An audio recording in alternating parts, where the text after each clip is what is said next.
In today's video, we are gonna try the Beers Black fig. Like all other figs, you know they're ready when they got some squish, some give. Sometimes they'll look extra wrinkly. I have to deal with birds, so I kind of get lucky with what I get. This one right here looks good.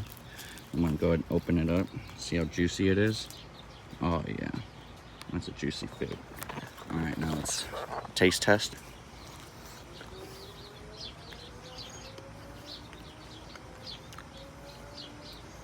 This one's kind of like a sweet berry melony flavor.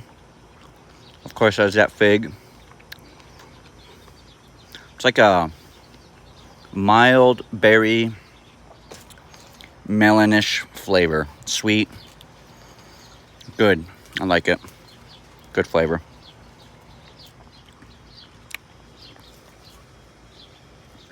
And the sun is just so shiny.